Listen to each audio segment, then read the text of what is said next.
자, 예전에는 우리가 나들이나 이렇게 여행을 가거나 그럴 때 반드시 챙겨가야 될 것이 있었습니다.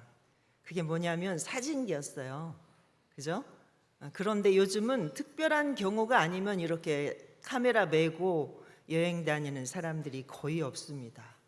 왜냐하면 스마트폰의 그 기능이 아주 좋아서 좋은 화질의 사진들을 많이 찍을 수 있기 때문에, 얼마든지 찍을 수 있기 때문에 그렇습니다. 자, 그런데 나이가 들수록 자기 얼굴이 사진기에 찍히는 것을 별로 좋아하지 않습니다. 저쪽 뒤쪽으로 많이 공감이 가시죠? 저도 사진기에 제 얼굴 찍힌 게 나오면 진짜 안 좋아요. 왜 그럴까요? 카메라 성능이 안 좋아서 그럴까요? 아니면 사진 찍는 기술이 없어서? 이도 저도 아니면 뭘까요? 자, 그건 우리 나이와 함께 우리의 고왔던 얼굴이 점점 안 예쁘게 나오죠.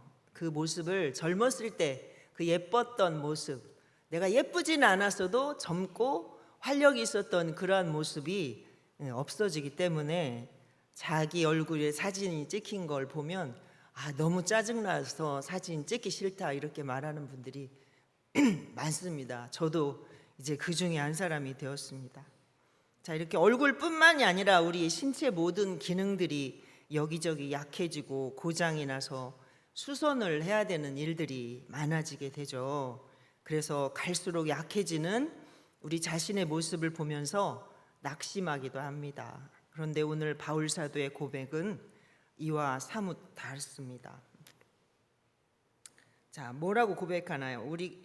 그러므로 우리가 낙심하지 아니하노니, 낙심하지 않는다라고 고백을 먼저 하고 있습니다.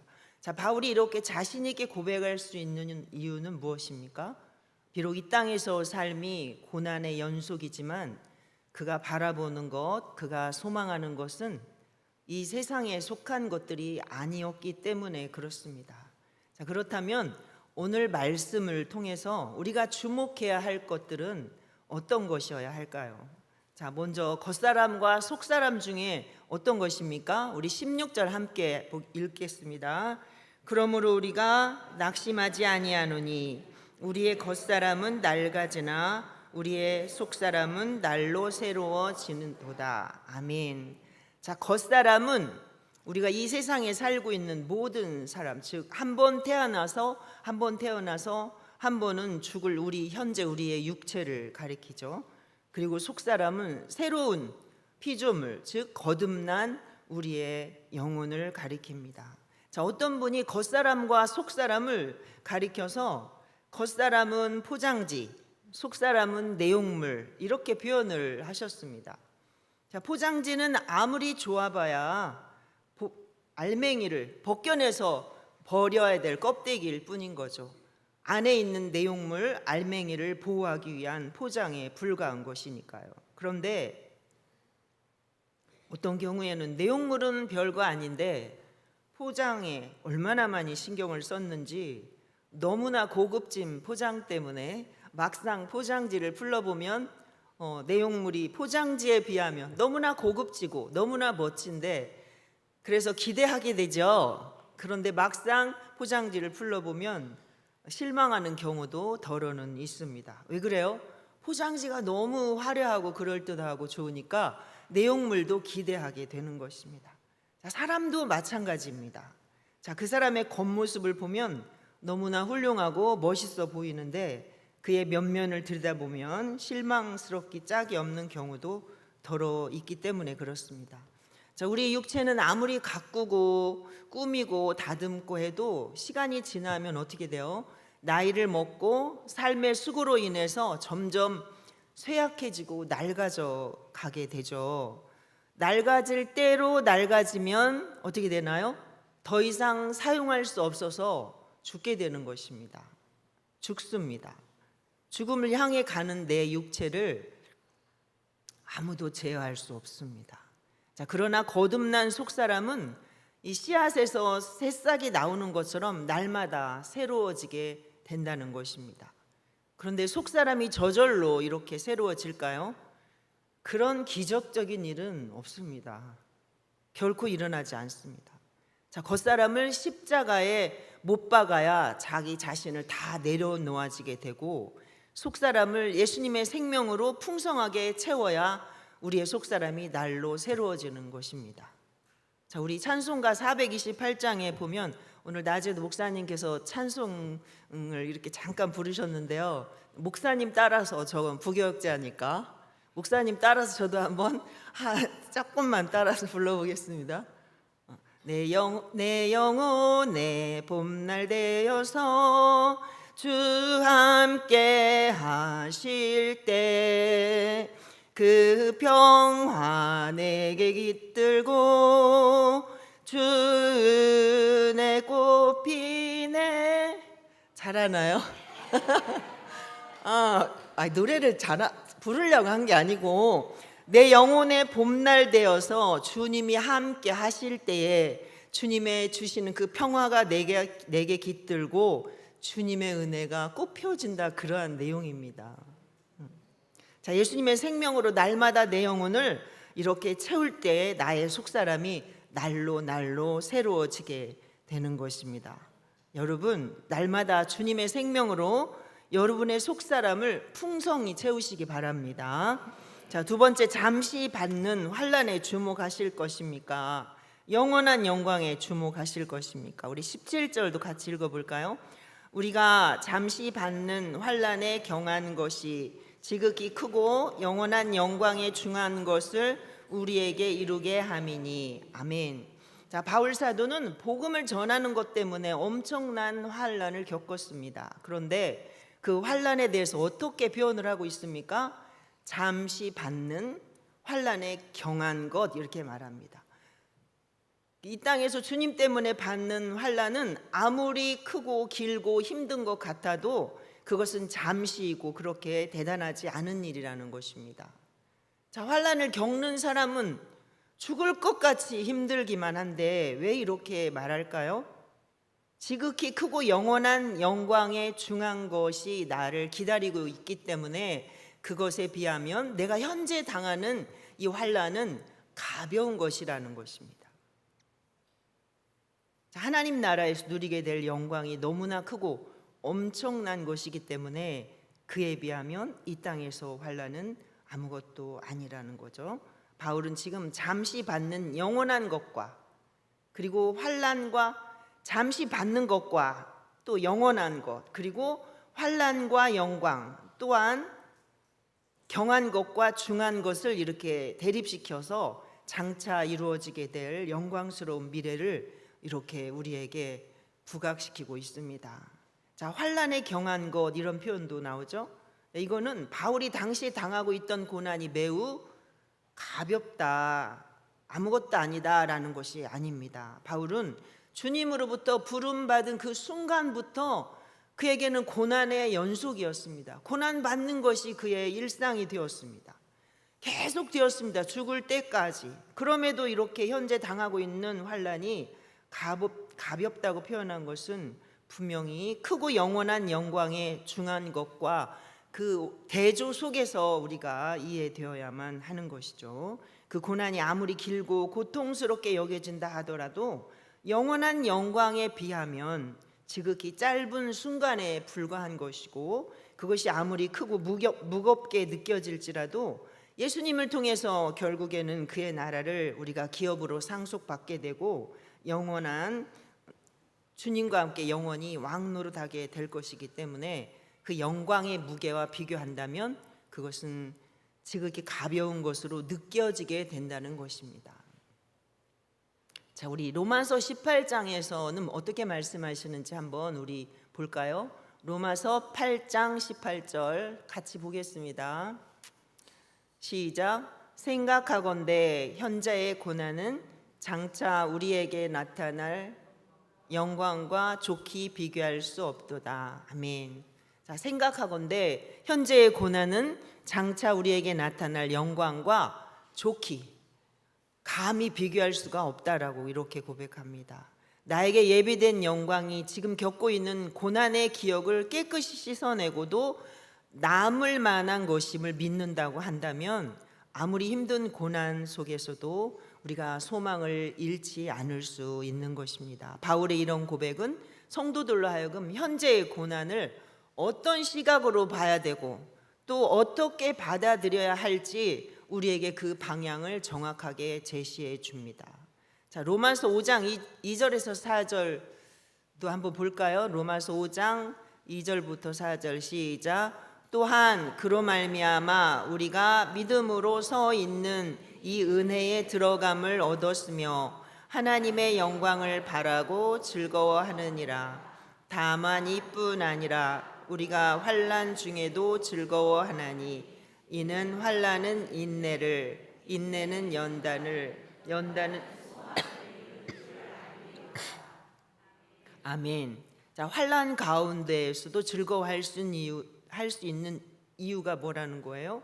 하나님 나라에서 영원히 누리게 될 영광을 바라보고 그것을 소망하기 때문에 할 수 있다는 것입니다. 이런 믿음의 확신이 우리 안에 있어야 합니다. 아멘. 자, 베드로전서 1장 7절에서는 또 어떻게 말씀하실까요? 시작. 너희 믿음의 확실함은 불로 연단하여도 없어질 금보다 더 귀하여 예수 그리스도께서 나타나실 때에 칭찬과 영광과 존귀를 얻게 할 것이니라. 아멘. 자, 베드로 사도는 성도들의 믿음을 이렇게 황금에 비유하고 있습니다. 금에. 자, 황금은 본래 그냥 황금 자체로 있는 게 아니죠. 돌 속에 소량의 금이 이렇게 섞여서 존재를 합니다. 자, 금광에서 이 금이 섞인 돌을 이렇게 채굴을 해내면 이것을 용광로에 갖다 집어 넣어서 거기서 이렇게 재련을 해야 우리가 보는 노란 순금이 나오게 되는 거죠. 그러니까 자연 상태의 금광석에서 순금을 채취해내기 위해서는 자연 상태에서 이 금을 이렇게 채취해내기 위해서는 뜨거운 용광로에 들어가서 재련 과정을 거쳐야 되는 것, 반드시 이거는 거쳐야 되는 과정입니다. 그렇지 않으면 우리가 금으로서의 역할을 할 수가 없는 거죠. 이와 같이 하나님께서는 성도들에게 확실한 믿음을 우리에게 가리기 위해서 성도들을 불같은 시련의 용광로에 집어넣으십니다. 우리가 가끔 보면 성도들이 아픈 경우도 있어요. 그런데 믿음이 아직은 온전하지 못한 성도들도 이게 너무나 큰 아픔을 겪고 나면 이게 그 속에서 연단이 되어서 하나님 앞에 더 믿음이 굳게 세워지는 것을 가끔 봅니다. 그래서 우리가 아프다는 자체는 참 힘든 것이고 그때 당시는 너무나 어려운 고통스러운 일이지만 그 과정이 우리에게는 많은 유익이 되구나라는 그러한 생각을 많이 하게 되죠. 금이 이렇다라는 거예요. 자, 생명도 없고 또 언젠가는 사라지고 말 황금도 순금으로 나오기 위해 이렇게 불로 연단을 받아야 한다면 하나님의 자녀된 성도들이 정금같이 나오기 위해서 불같은 시련을 받는 것은 너무나도 당연한 일일 것입니다. 그러한 시련은 믿음의 확실함을 입증해주는 귀한 시련인 것이죠. 그리고 이러한 시련을 통과해서 깨끗하고 순수한 믿음으로 단련된 성도들은 장차 예수님께서 이 땅에 오실 때에 칭찬과 존귀와 영광을 얻게 될 것이라고 베드로전서에서는 말씀을 하고 있습니다. 자, 마지막으로 보이는 것과 보이지 않는 것 중에 우리가 주목해야 될 것이 무엇일까요? 우리 말씀 18절 한번 읽어보겠습니다. 우리가 주목하는 것은 보이는 것이 보이지 않는 것이니 보이는 것은 잠깐이요 보이지 않는 것은 영원함이라. 아멘. 주목한다라는 말은 시선을 고정시킨다라는 것입니다. 자, 보이는 것은 우리 육의 눈으로 볼 수 있는 모든 것들을 가리킵니다. 보이지 않는 것은 영의 눈이 열려야 보이는 하나님 나라의 것이죠. 자, 그런데 보이는 것은 잠깐이고 보이지 않는 것은 영원하다 이렇게 말씀을 하고 있습니다. 우리 육체에는 한계가 있어서 이 땅에 잠깐 살다가 갈 그러한 우리 모두이죠. 자, 그러므로 우리가 살면서 누리는 즐거움도 우리가 사는 그 잠깐 동안일 수밖에 없고 아무리 극심한 환난이 온다고 해도 잠깐일 뿐인 것입니다. 결국은 우리의 육체와 함께 모든 것이 다 사라지게 되는 것이죠. 눈에 보이는 이 세상을 주목하는 사람들에게 환난은 어떨까요? 수치이고 죽음은 패망입니다. 자, 이런 관점에서라면 바울은 어떤 사람이었을까요? 아주 철저한 패배자였다고 할 수 있겠죠. 우겨쌈과 답답함, 위에 우리가 안 읽은 15절까지 내용에 보면 나오는 내용인데, 우겨쌈과 답답함, 핍박과 거꾸러뜨림이 그의 일상사였기 때문입니다. 자, 현재 내가 살고 있는 세상이 전부라고 믿고 사는 사람들에게 바울과 같은 삶은 바울처럼 사는 삶은 아무런 가치가 없는 삶일 뿐인 것이죠.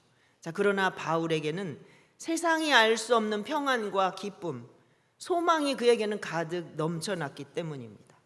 자, 그것은 그가 이 세상은 일시적이지만 다음 세상은 영원하다는 사실을 깨달았기 때문에 그렇게 환난과 핍박과 답답함과 우겨쌈이 나를 늘 힘들게 했지만 그 안에 이렇게 이 세상은 잠깐이고 앞으로 영원한 하나님 나라가 그것을 위해서 달려가야 된다라고 그렇게 고백할 수밖에 없는 것입니다. 눈에 보이는 것은 시간이 지나면 여러분 다 사라지고 맙니다. 그러나 그 후에는 영원한 하나님 나라가 우리를 기다리고 있습니다. 그래서 우리가 주목해야 하는 것은 보이는 것이 아니라 보이지 않는 것이어야 한다고 말씀을 합니다. 자, 그런데 사람들은 어떻습니까? 자, 사람들은 어떨까요? 아니, 우리 그리스도인들은 어디에 주목하면서 살아갈까요? 자, 눈에 보이는 것에 훨씬 더 많은 시간과 물질을 들이고 있습니다. 자, 사탄은요, 오늘도 사람들에게 잠깐 있다가 없어질 것들, 시간이 흐르면 모두 낡아지고 사라질 세상의 것들을 바라보며 살도록 우리를 유혹합니다.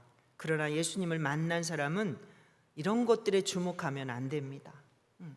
비록 고난이 따르고 조금은 불편하고 나에게 당장 유익이 없을지라도 결코 낡아지지 않는 생명의 나라, 주님과 영원히 함께 하는 그 나라를 바라보아야 합니다. 자, 예수님 때문에 때로는 불이익을 당하고 예수님 때문에 세상 모든 사람들이 누리는 즐거움을 놓친다 할지라도 우리의 관심은 잠깐 있다가 없어질 이 땅의 것이 아니라 눈에 보이지는 않지만 우리가 감히 다 표현할 수 없는 놀랍고 영원한 영광의 나라를 믿음으로 바라보는 것입니다. 오늘 말씀을 정리하면 두 가지로 나눌 수 있는데요. 보이는 것과 보이지 않는 것입니다. 자, 보이는 것은 우리의 육체와 함께 결국 낡아서 없어질 것들이고 대단하지 않은 것들이며 잠깐뿐일 것입니다. 그러나 보이지 않는 것은 날로 날로 새로워지는 것들이고 지극히 크고 영원한 것입니다. 육의 눈으로는 육의 것, 즉 결국 시간과 함께 사라져버릴 세상 것밖에는 볼 수가 없습니다. 여러분, 눈에 보이는 세상 것 때문에 여러분 너무 힘들어하지 마시고요. 그것 때문에 너무 마음 아파하지 마시고 그것 때문에 너무나 많은 시간들 허비하지 않으시면 좋겠습니다. 그러나 우리 영의 눈이 열려지면 지극히 크고 영원한 하나님 나라의 일들이 다 보여질 것입니다. 여러분 다 보이시죠? 네, 다 보이셔야 합니다. 자, 여러분은 지금 어디에 시선을 고정시키며 살아가고 있습니까? 여러분은 무엇에 주목하며 사시겠습니까? 어떤 것을 선택할지는 우리 각 사람의 몫입니다. 기도하겠습니다.